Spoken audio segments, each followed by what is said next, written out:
வணக்கம் நண்பர்களே. இப்போ நீங்கள் பார்த்துட்ருக்கிறதா சாரநாத் ஸ்தூபி அப்படின்னு கேள்விப்படுறோம் இல்லைங்களா? இதை அங்கத்தை என்ன கரெக்டான பேர்னா தாமிக் ஸ்தூபா அப்படின்னு சொல்கிறாங்க. இது சாரநாத் அப்படிங்கிற ஒரு இடம் நம்ம காசியிலிருந்து 13 கிலோமீட்டர் டிஸ்டன்ஸில் இருக்குதுங்க, உத்தரப்பிரதேச மாநிலத்தில். அங்கே தான் இந்த பிரம்மாண்ட ஸ்ட்ரக்சர் இருக்குது. அல்லாமல் நம்ம இந்திய அரசாங்கத்தோட அரசு முத்திரைகள் இருக்குது இல்லைங்களா, 4 சிங்க முகங்களோட கூடிய அந்த ஸ்தூபி, அது இருந்த இடமும் இந்த இடம்தான். இதே இப்போ நம்ம பார்க்குற ஸ்தூபி 144 அடி ஹைட்டு. இதை விட ஹைட்டாக 300 அடி உயரத்தில் இருக்கக்கூடிய ஸ்தூபி அங்கே இருந்திருக்குது. இந்த ஸ்ட்ரக்சர் பார்த்திங்கன்னா முழுக்க முழுக்க செங்கல்ல கட்டப்பட்டிருக்குது.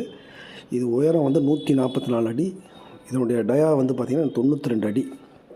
இதில் ஃபுல் அண்ட் ஃபுல்லாக சாலிடாக செங்கல்ல கட்டியிருக்காங்க, கோட்டை மாதிரி.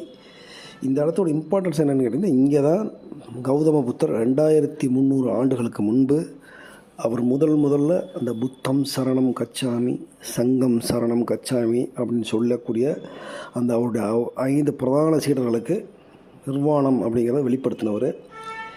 இந்த இடத்துல தான் அந்த இது உருவாச்சது. இங்கே தான் அவங்க காலனி மாதிரி தங்கியிருந்துருக்குறாங்க.